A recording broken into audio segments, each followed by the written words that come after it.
Hello my dear friends, and welcome back to my channel. Welcome back to a new video. And tonight I just want to talk about fragrances in general. We all know that this hobby, this passion of ours sometimes can be really expensive. Yeah. Sometimes it can be really cheap, but like always in every single department, like when you have, let's say, Middle Eastern houses, when you have designer houses, when you have niche houses, ultra niche houses, yeah, not every single time the fragrance you're gonna buy or you want to buy, you end up testing it or just simple blind buy it, yeah. Not all the time is raised up to the hype that fragrance or that house, particularly house, has in online, yeah.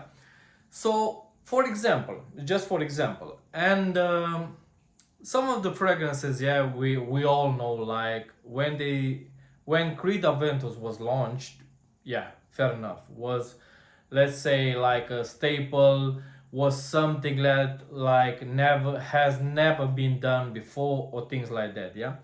But like all the fragrances, yeah, the biggest hype of all times, at some point they just fall, yeah.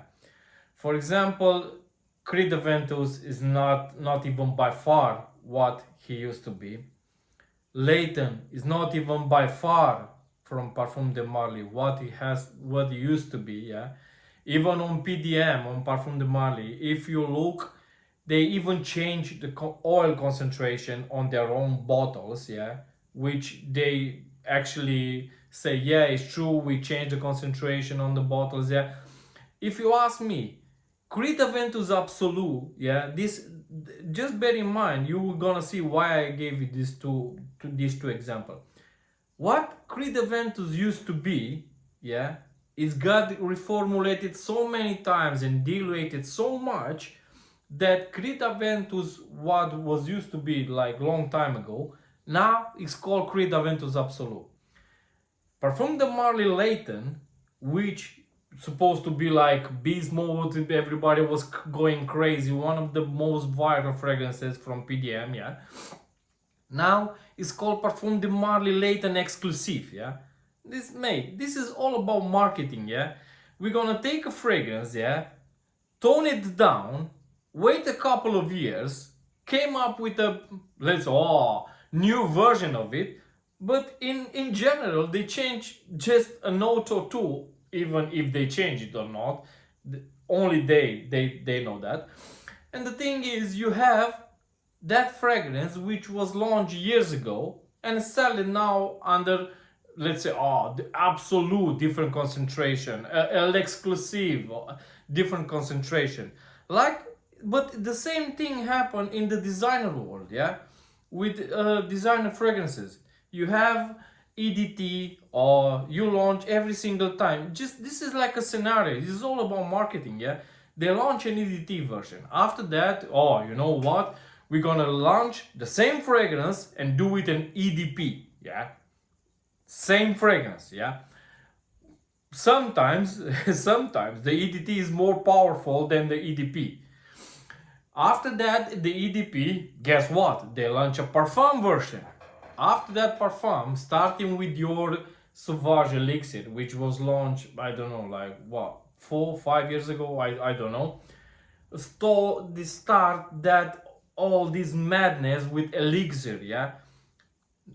85% or 90% of the elixirs on the market today, it's even weaker than an EDP.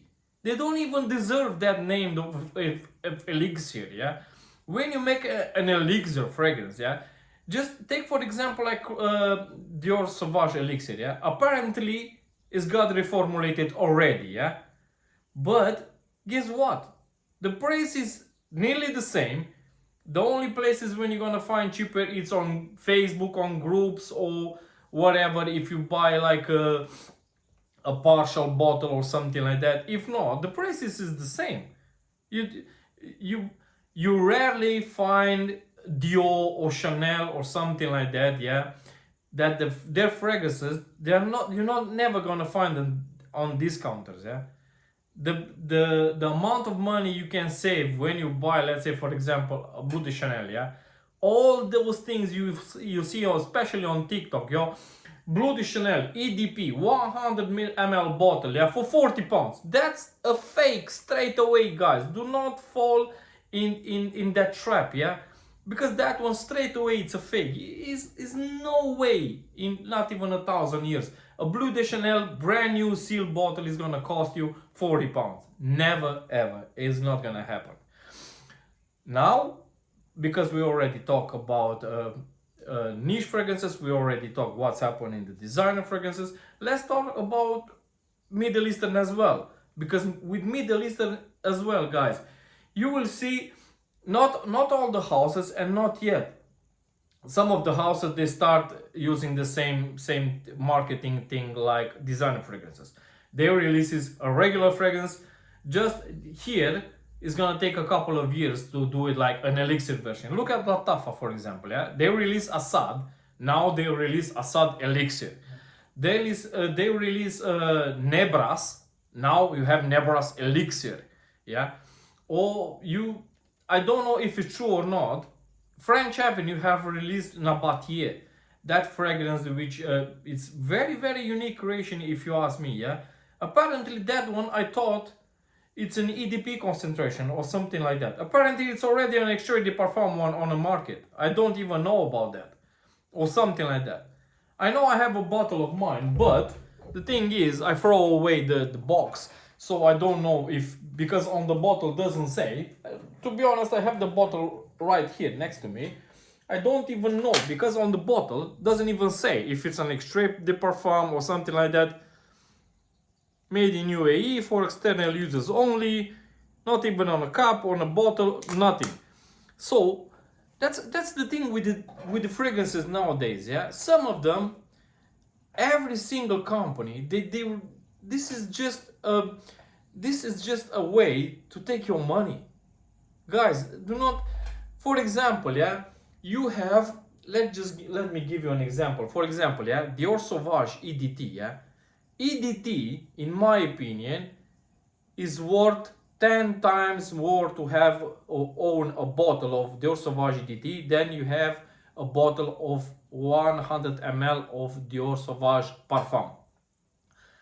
The only Sauvage I don't have it in my collection is Parfum, because I have Dior Sauvage EDT, I have Dior Sauvage EDP, I have Sauvage Elixir. When they released last time the Parfum version, I said to myself, sorry about that, I'm gonna go and test it. Obviously try it because I have all the other versions, and maybe, who knows, maybe I'm gonna like it. The DNA was so close to the EDP that for me it doesn't justify the price, yeah. And that's the thing with these new type of fragrances, yeah, all day now these days. They releases so many flankers, or even another thing, yeah. Just imagine Acqua di Gio. Now this is the funny part with Acqua di Gio, yeah. Acqua di Gio was released by Alberto Morelias, yeah, one of the greatest master perfumer in the world, hands down, yeah. And the funny thing is with Acqua di Gio, when they release it, this is apparently the most sold fragrance, men's fragrance of all time, yeah. And what they did, they released that fragrance many years ago, decades ago actually. After that, they release, I don't know, in the last 5 years, not that only they release EDP concentration of that fragrance, they release Parfum. They discontinued one of the best flankers in this lineup, yeah. For example, like was a Profumo, and what they did, they put it in a different bottle, yeah.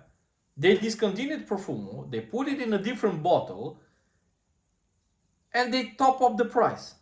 After that, they say this one was a 2024 version, yeah.